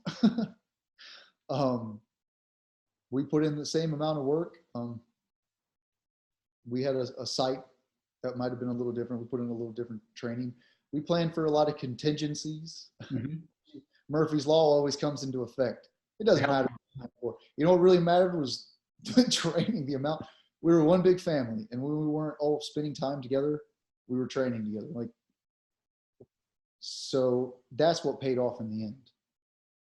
And everything that we had rehearsed and planned. Spoiler alert: one of the helicopters goes down. And guys almost go from a near-death experience, and the helicopter pilot could have crashed, but he landed it. Not only landed it, he's like, "Hey, I'll fly this thing out of here. Slow your roll. It's okay." They're that good. To the guys, they're so good. They just go from a near-death experience to not even skipping a beat. It actually ends up working out a little bit better. Everybody just crushed it. me and Cairo did our part of that night. I mean, if you want to go and start going into detail on that, it was just our job that night. I was there to babysit Cairo, put him in the best position to utilize his nose. Right. I was there to detect explosives and any bad guys hiding. And we did the perimeter, a couple sweeps until we felt that was secure. Then I made my way to the inside and did sweeps looking for explosives, any booby traps, any hidden anything, any false walls. Eventually the call was made that we had gotten him, and I'll never forget that moment. It goes into more detail in the book, obviously. I'll remember that moment, but the job wasn't done. So that's a cool moment I'll never forget, but it's not something I got to really celebrate. You know, we're still working. I still didn't really honestly think that we might make it home. It was not funny. It's kind of funny now. You still had to get out of there. Still had to get out of there. So it's like, yay. At least we knew we had accomplished the mission if we didn't make it home. But we still had a job to do. So and there's, goes into way more detail. Like, it's kind of like a scene out of the movie it covers in the book with the helicopter coming in. You got to blow up the. Yeah. So it was cool to see that teamwork again. Like, just like, wow, look at that. That's cool. Good job, guys. We had other guys on the team, different, not our team, but different guys had to come in and help us out. It took a lot of. And this was in Pakistan, right? That's the other thing. You guys had entered Pakistan. This was on, It was an ordinary mission, pun intended, or something. Right. But yeah, it was different. So we had other guys come in, but it was cool. It covers some things we talk about. It's all covered in the book. All things are classified. The Department of Defense went through the whole thing, and they, took out what the parts that we wanted to talk about. Yep. You can't talk about. It's all approved and all that stuff. But it was a great. After we were done doing our sweeps of the inside, we went to exfil, but that was crazy to see. And then even on the helicopter ride home, it wasn't over. We had to get out of there, and it was a long ride home. And I wasn't sure if we'd get shot down.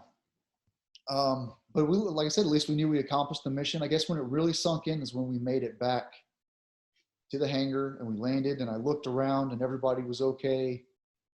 Like, look around for a second, and like, really everybody's okay. Because sometimes, like, people I think actually did get hurt on that mission, and they'll probably never say anything about it. They probably took some frag from a bullet through the door. I don't know, a bunch of heroic stuff happened that night, to say the least. I look around, everybody's okay. We accomplished the mission, and that's when it kind of like sunk in. It's like, holy shit, we pulled this off. Like, not that I had any doubt in the abilities of anybody there. It was just that we knew things could go wrong pretty quick, and we might get shot down, or the house might explode, or suicide vests are pretty common. But when we landed and saw that everybody was okay, not everybody was okay, but everybody was alive, but not even really injured that hard. I mean, nobody was even injured.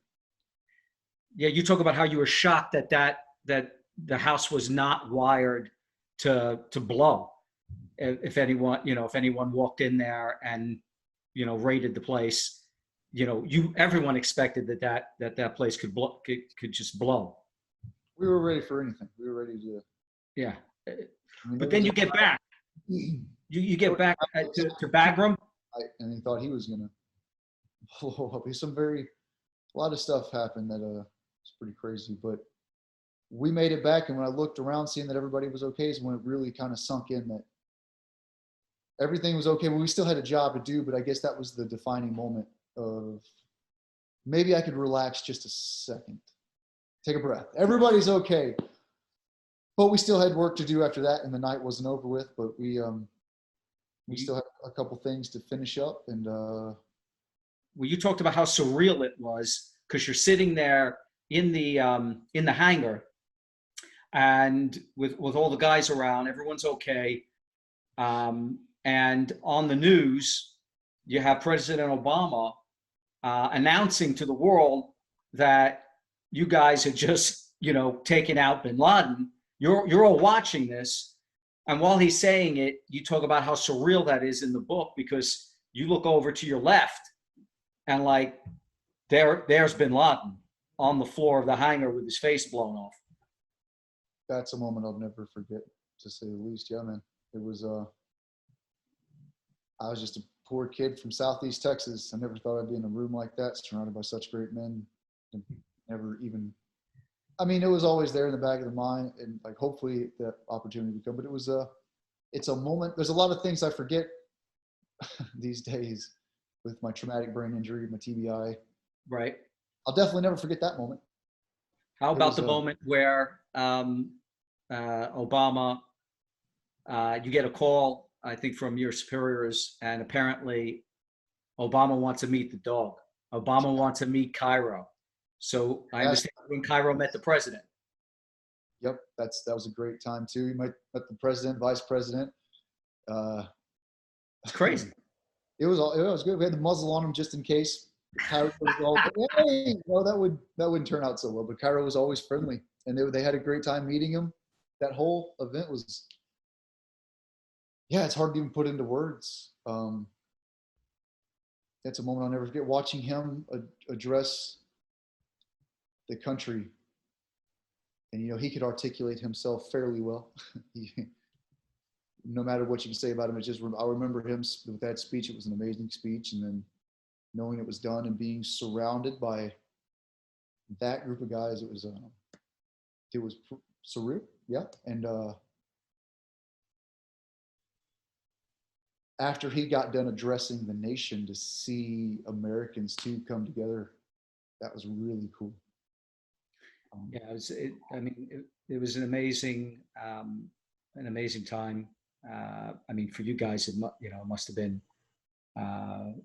just an incredible feeling having accomplished something that historic. But even for every American took pride in what you guys had accomplished. So it was kind of shared in that sense. But then now I want to talk about the price, because for everything that you guys risk, life, limb, for serving our country, again, going through all of this doesn't come without a cost. And you talk about in the book, I think where things, really start to come to a head for you. There's two incidents. The first one is Extortion 17, the downing of the helicopter that carried so many of your brothers from SEAL Team. I think it was SEAL Team 6. It may have been 25 SEALs, if I remember that correctly. Were on that flight that got shot down by an RPG by the Taliban, and that affected you. I guess how did you deal with that? How did you deal with your grief, and how did that manifest itself? I think there was a lot. There was, throughout the whole career, I lost one of my friends, Clark Schwedler, on my first deployment. He died on my father's birthday. And then we had another helicopter get shot down, Operation Red Wings. That was, still fairly new at the point, but that was, it's lost a lot of your teammates. Then Extortion, I knew a few of those guys a little more, and it was, they all start to add up. None of them are easy. There's other losses that we had to deal with as well. But I would say Extortion, I knew maybe more of the guys on there a little closer. It was still always a hard hit. That's when my hair fell out for the first time. So looking back, I had suffered a couple of TBIs, and my brain wasn't functioning so well. But when it's your own brain, it's kind of hard to figure it out, and it's not funny. It's kind of, I can't even describe it. It's your own brain, so figure it out. But I can't. It's my brain. So you're like, something's off, and then maybe you think you're just making it up. Maybe you're also working. I'm working. I don't want to stop. I'm not going to say anything because I want to keep working. I'm still having fun. I'm still with my friends. just after extortion, I saw my hair fall out, but it was actually kind of looking back on it. It was a joke. Everybody's a comedian. Guys would poke me in my bald spot during muster and they'd play with my bald spot. Everybody's a comedian. And we're being serious, like the guys up there talking and, you know, we're listening. But if people saw a weakness or vulnerability, like got guys making fun of me, like, hey, come over. I literally went home and shaved my head that night. But it was alopecia. Big chunks of my hair were falling out. I was a naive 28. I don't know how old I was at the time. Mm-hmm. Remember, I was having fun working. And the loss of my friends was not easy, but I didn't really deal with it properly, I guess. I don't know. I was working. Everybody was dealing with the loss. So looking back on it now, though, it happened after my buddy Nick died as well. Hair fell out again. So it's not that hard to look back on it and kind of figure it out. Alopecia, they say, is stress induced or hereditary. And my father is not bald yet. It wasn't that hard to figure out. Yeah. Plus booze on top of that, I self-medicated for a while. In the beginning, we used to have fun. We used it as camaraderie. Yeah. It was okay. Maybe I drank a little more than I should when as a kid anyways. I don't know. I'm not judging. I'm not, just being honest. Eventually it turned into a problem. My hair fell out a few times and I just knew something was wrong, but I had really good leadership and they saw that something was off. I wasn't the same person. I wasn't functioning. And they basically did everything that they possibly could. They put me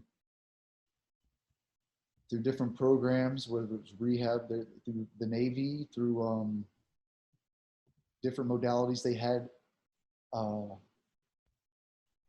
float tanks and different things. So my friends talked to me, pulled me off to the side. It just wasn't clicking. I was a 28-year-old Navy SEAL whose ego was out of control. And it's your own brain that's messed up. And I'm like, I'm fine. What are you talking about? Your hair fell out. And everybody's actually hair did fall out. So when I brought it up, other guys had alopecia too. Like most guys had it in their beard. So like, yeah, I get it in my beard. We're working, everybody's happy. But looking back on it now, it's like, hey kid, your hair's falling out. Other people that were in charge of me saw that. They tried to help me. And they did everything they possibly could. But I eventually started to medically out-process the Navy, medically retired, however you want to call it. I medically retired from the Navy after of trying to fix. The wheels fell off. Nobody. Well, on top of all that grief, you know, you get hit with a grenade close enough to you that now you've got this massive injury that really sets off the TBI. Point. It was the migraines after that, and you talk all about it in the book.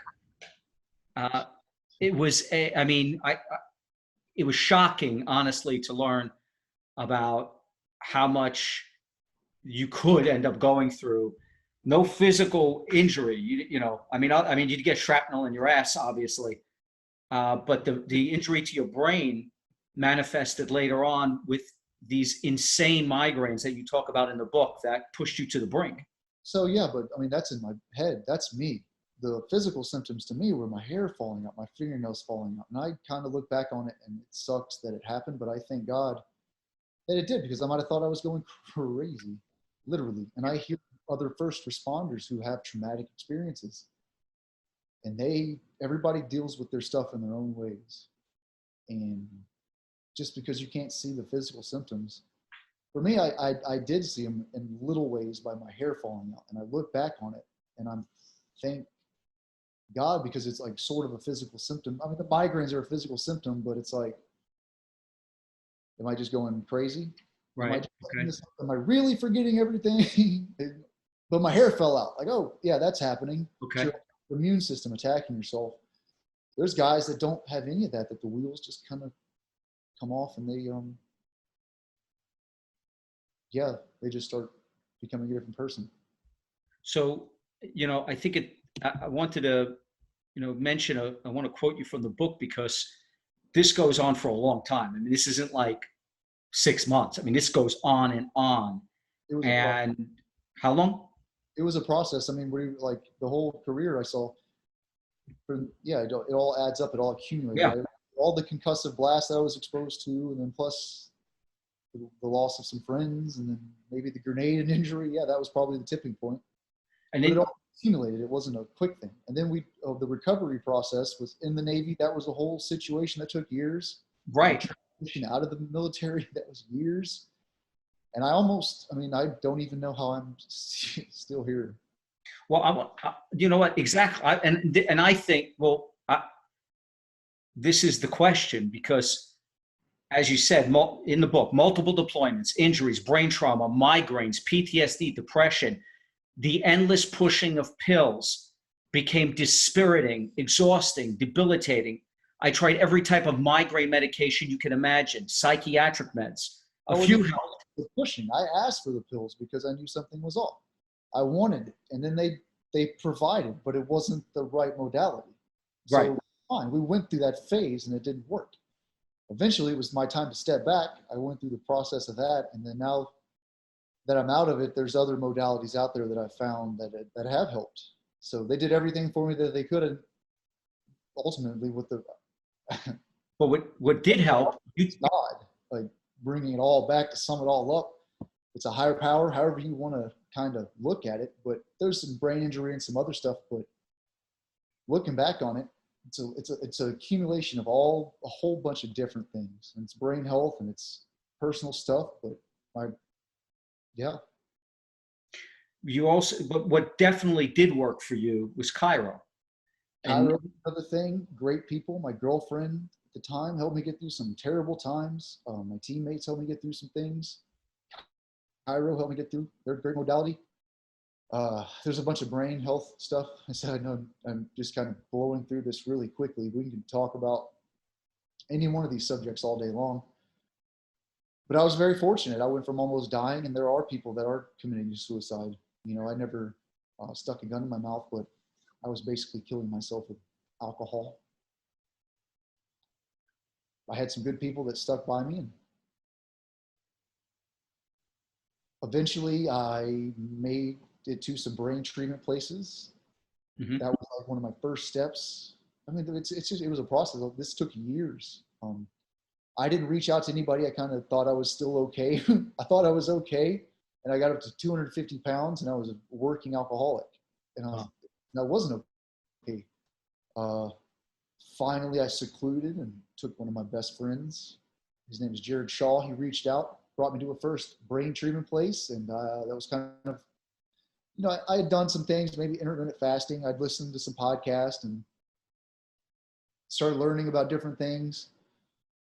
But my best friend Jared brought me to one of my first brain treatment places and started cleaning up my diet and started learning about different modalities. So I think we all go through our ups and our downs. We all have all of our different life experiences. This is just my experience. And we all go through our stuff. That was my tough time, and I had good people to help me. Eventually, I started using these modalities, and it was a process, but I'm feeling better these days, to say the least. But transitioning out of the Navy was pretty tough, and I got pretty close to death on that, I would say. But I had some good people stick by me, and it took a long time, and I'm still working through a lot of things still, but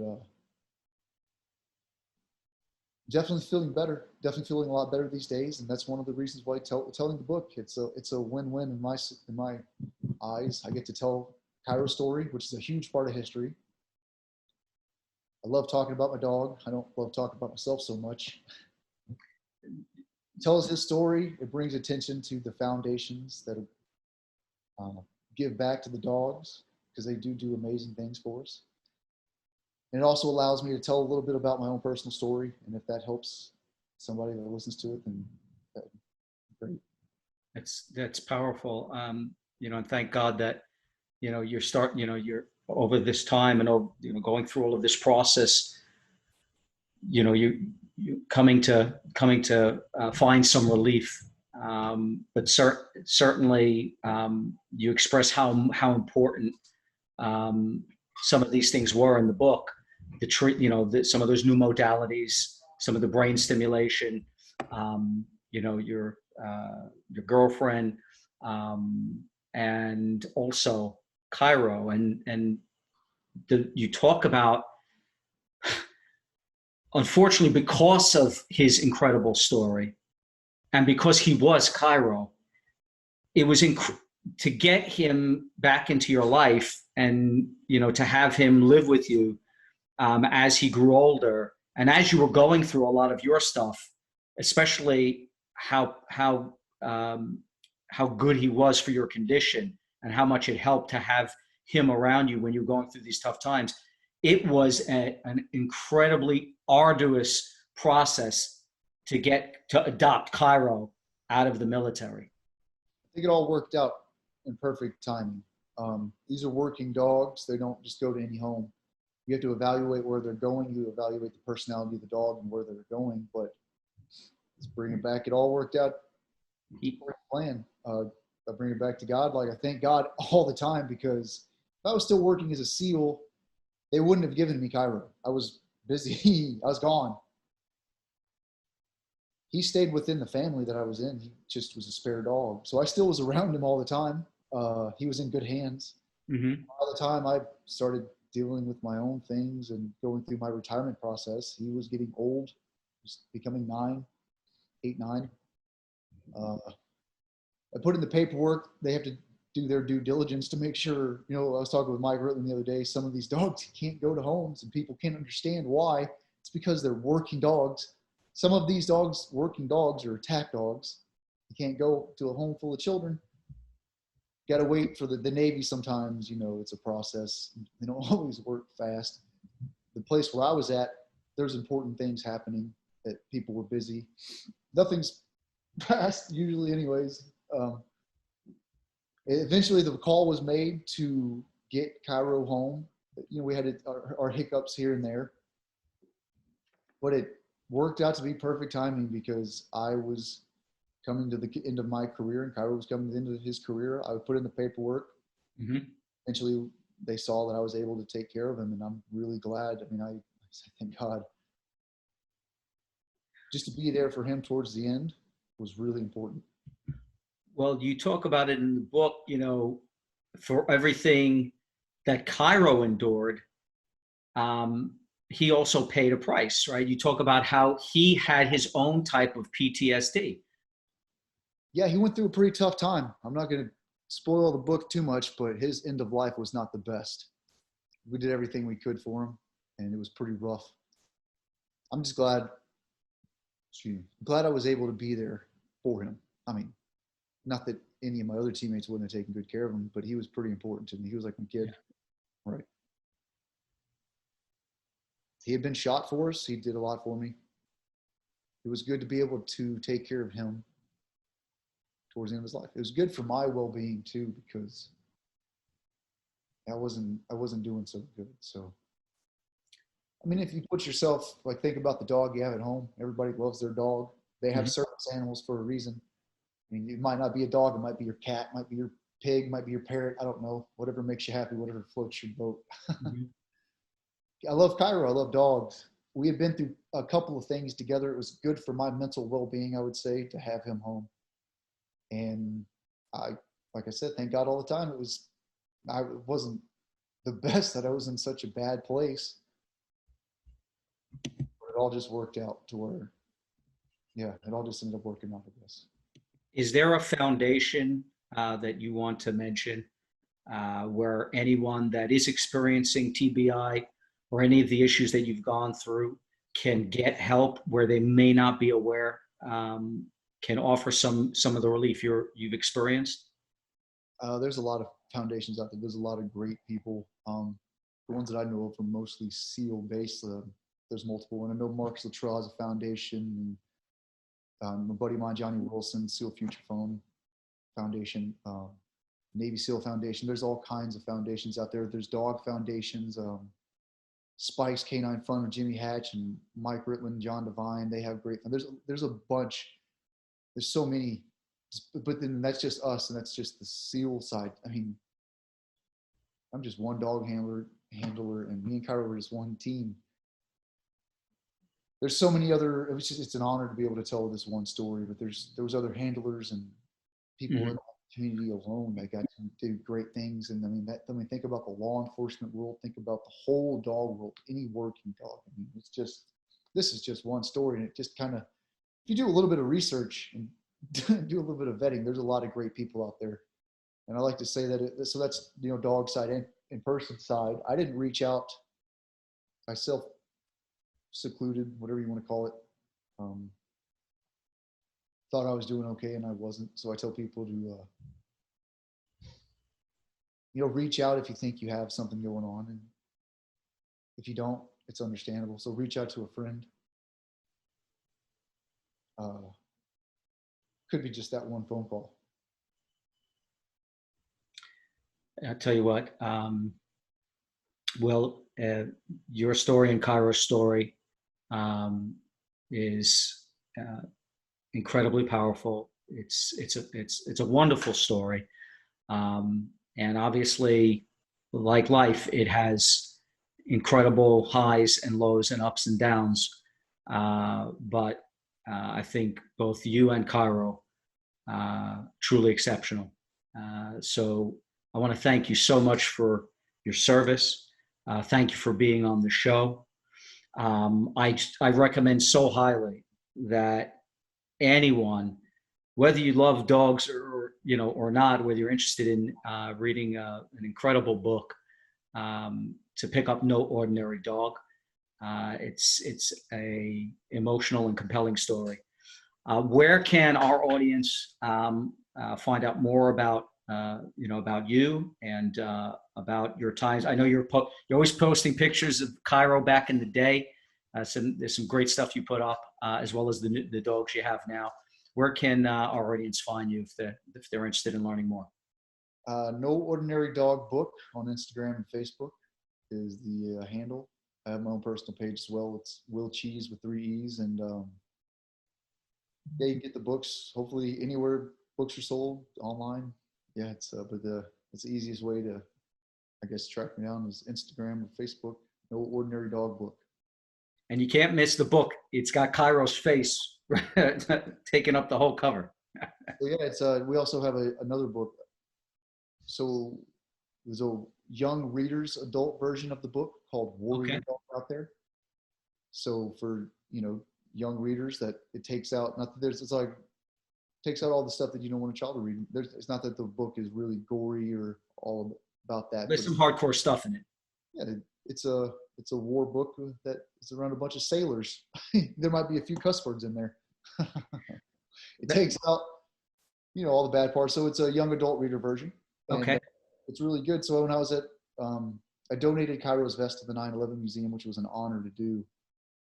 While I was there, one of the guys helped kind of explain things. I didn't realize, number one, that 9/11 was so long ago, and a lot of children these days don't even know what that is. And they come to the museum I'm like, wow, yeah, it has been a while. Also, the best way for a kid to relate is through certain items, whether it's like the boots or a helmet, whether it's firefighters or any first responder, military, and any animal stuff. So it was cool to kind of hear him say that dogs might be able, or children might be able to like pick up a little bit of the story and what really soak it in through Cairo's vest and stuff like that. And I guess they saw that with the book as well, that kids might be able to learn from. I mean, there's so much, as I said, you can learn from No Ordinary Dog, the actual book, but I mean, kids want to learn what dad does for a living, or just about the military in general, what dogs do for the military. I think it's just it's a great story. I'm pretty biased, but online the reviews are pretty good to go, so I can't complain. And that's cool. And what's it called? Warrior Dog? Warrior Dog is the young adult reader version, and so far it seems to be enjoying. We only had one shot at it, and it's really good to get all the good feedback saying that people are enjoying it. So I'm happy. Absolutely fantastic. Well, thank you so much. Thank you. Appreciate it. Yeah, I really appreciate you having me on. All right. You take care. All right. You take care. God bless.